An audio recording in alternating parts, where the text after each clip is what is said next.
झारखंड के मुख्यमंत्री हेमंत सोरेन की मुश्किलें कम होने का नाम नहीं ले रही है। ऐसा मैं इसलिए बोल रही हूं क्योंकि ईडी की ओर से मुख्यमंत्री हेमंत सोरेन को 8वां समन जारी कर दिया गया है और कहा जा रहा है कि ईडी के अधिकारियों ने 16 से 20 तारीख तक का समय दिया है, जहां मुख्यमंत्री हेमंत सोरेन को जवाब देना होगा कि आखिर वो अब तक ईडी कार्यालय क्यों नहीं पहुंचे हैं और हाजिर भी होना होगा।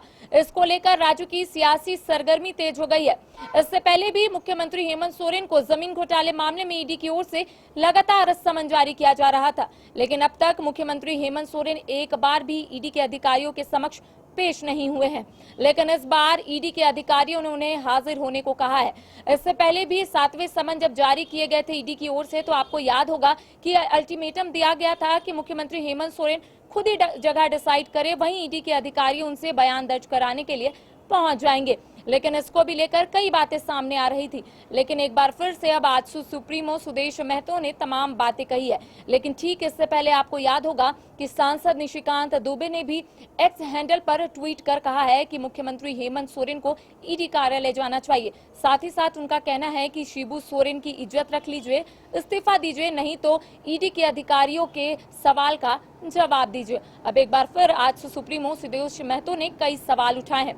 उनका कहना है कि अगर मुख्यमंत्री हेमंत सोरेन गलत नहीं है तो वो ईडी के समक्ष पेश हो, क्योंकि पहली बार ऐसा हो रहा है कि कोई सदन के नेता को कोई जांच एजेंसी सुझाव दे रही है। अब राज्य में ये नौबत भी आ गई है।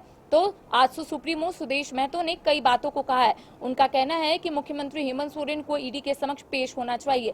कहीं ना कहीं जनता के बीच जो मैसेज जा रहा है वो गलत जा रहा है। पहले आपको सुनाते हैं कि आज सुप्रीमो सुदेश महतो ने ईडी के 8वें समन पर क्या कहा।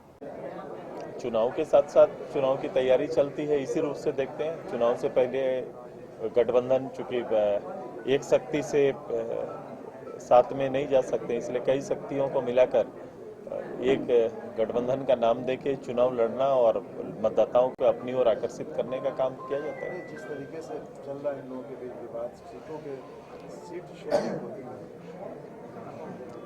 ये चलेगा। ये पूरा राज्य में नहीं बल्कि पूरे देश में आप इसका देखिएगा, आकलन करिएगा। जब प्रतिबद्धता नहीं होगी देश के प्रति, अगर ये गठजोड़, मैंने पर जिस दिन गठन हो रहा था, ये गठन की कल्पनाएं चल रही थी, तभी हमने कहा था कि केवल चुनाव लड़ने और जीतने तक का ये शेयरिंग है और उसी के लिए ये बात और चर्चा चल रही है।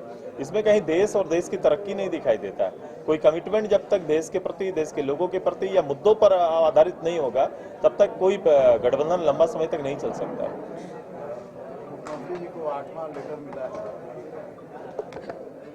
अब पहली बार एजेंसियां सुझाव दे रही है एक राज्य के सदन के नेता को। ये नौबत आ गई है। मैं पहले से ही कह रहा था कि जो भी एजेंसियां बनी है वो राज्य सरकार या देश की एजेंसियां जो भी है उनका सम्मान, चूंकि हम ही लोग का निर्माण किया हुआ एजेंसी है। इस राज्य को और देश के चलाने में अलग अलग एजेंसियों का गठन हुआ ताकि पारदर्शी रूप से चीजों को आकलन किया जा सके और उसकी अपने अपने दायित्व क्षेत्र है। कभी कभी ये आरोप आप पर भी आ सकता है। ये आरोप अगर आप तक आते हैं तो आपको स्पष्ट करना चाहिए, ना कि इससे भागना चाहिए और ना इसको पॉलिटिकलाइज करना चाहिए। इनकी पूरी तैयारी इसको राजनीतिकरण करने का रहा है। जैसे ही आरोपों को भी राजनीतिकरण किया गया, जैसे आप देखेंगे 2000 के दशक में ऐसे ही कुछ आरोप बिहार के लिए लगे थे, बिहार के कुछ प्रमुख नेताओं को लगे थे, तब भी उसका राजनीतिकरण करने का लोग प्रयास करते हैं। ये एक तरीका होता है कि लोगों को मूल भाव से भटकाने का। लेकिन ये आरोप शीर्ष नेताओं पर है, तो शीर्ष नेताओं को एग्जाम्पल पेश करना चाहिए, उदाहरण पेश करना चाहिए कि कभी भी कोई भी आरोप लगे तो मैं उसको स्पष्ट कर सकूं। ये सरकार स्पष्ट करने में नहीं बल्कि अपने नियम और नीति या फिर अपने राज्य सरकार की शक्तियों का दुरुपयोग करके अपने भ्रष्ट लोगों को संरक्षण देने के लिए कुछ निर्णय ले रहे हैं जो उल्टा पड़ेगा। ऐसा कभी हो नहीं सकता। एक साफ पारदर्शी रूप से राजनीति इसे नहीं कहते हैं।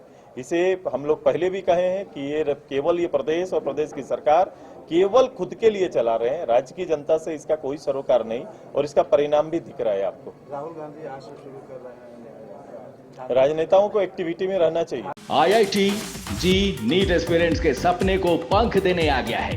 Complete solution institute. यहाँ है smart classroom, 1-to-1 doubt clearing session, ask the expert, video solution और भी बहुत कुछ। मतलब हम करेंगे आपको गाइड, बनेंगे आपके mentor. Foundation classes from class 6 onwards for your bright future. Visit complete solution institute.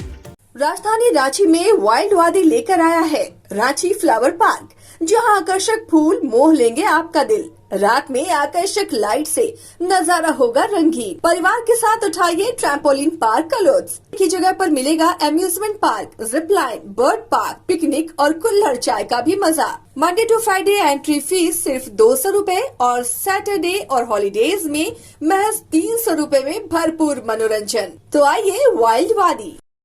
घर के लिए ग्रोसरीज की जरूरत हो या चाहिए फल और सब्जी, डेयरी या बेकरी प्रोडक्ट्स चाहिए या beverages, snacks and branded foods चाहिए हो या ब्यूटी प्रोडक्ट्स, अब इनके लिए अलग अलग दुकानों की तलाश हुई खत्म, क्योंकि रांची में खुल गया है केस्टो मार्ट, जो रखे आपका और आपके बजट का ख्याल।